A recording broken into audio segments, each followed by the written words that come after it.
ఇర్మియా గ్రంథం 24వ అధ్యాయం.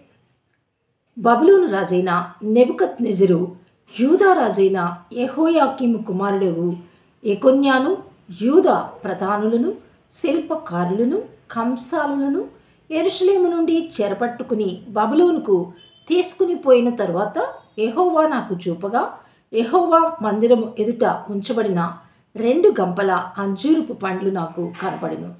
ఒక గంపలో ముందుగా పక్వమైన అంజూరపు పండ్ల వంటి మిక్కిలి మంచి అంజూరపు పండ్లుండెను. 2వ గంపలో మిక్కిలి జబ్బైన అంజూరపు పండ్లుండెను. అవి తినసఖ్యము కానంతగా జబ్బువి. యెహోవా, ఇర్మియా, నీకేమి కనపడుచున్నదని నన్ను అడుగగా, నేను అంజూరపు పండ్లు కనపడుచున్నవి, మంచివి, మిక్కిలి మంచివిగాను, జబ్బువి, మిక్కిలి జబ్బువుగాను, తినసఖ్యము కానంతగా జబ్బువుగాను కనపడుచున్నవి అంటిని. అప్పుడు యెహోవా వాక్కు నాకు ప్రత్యక్షమై ఏలాగూ సెలవిచ్చెను.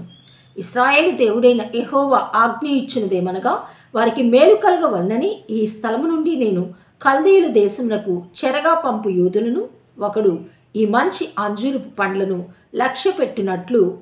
లక్ష్యపెట్టుచున్నాను.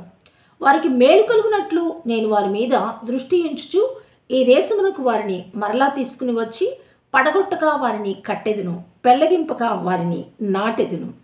వారి పూర్ణ హృదయంతో నా ఎద్దుకు తిరిగి రాగా వారు నా జనులగునట్లును నేను వారి దేవుడు నగునట్లును నేను యెహోవానని నన్ను ఎరుగు హృదయమును వారికి ఇచ్చెదను.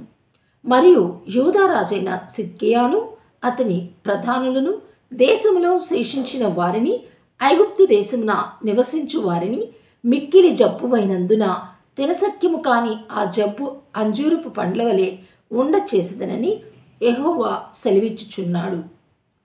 మరియు వారు ఇటు అటు చెదరగొట్టబడుటకై భూరాజ్యములన్నిటిలోనూ నేను వారిని తోలివేయు స్థలములన్నిటిలోనూ వారిని భీతికరముగాను నిందాస్పదముగాను సామెతగాను అపహాస్యముగాను శాపాస్పదముగాను ఉండచేసేదను.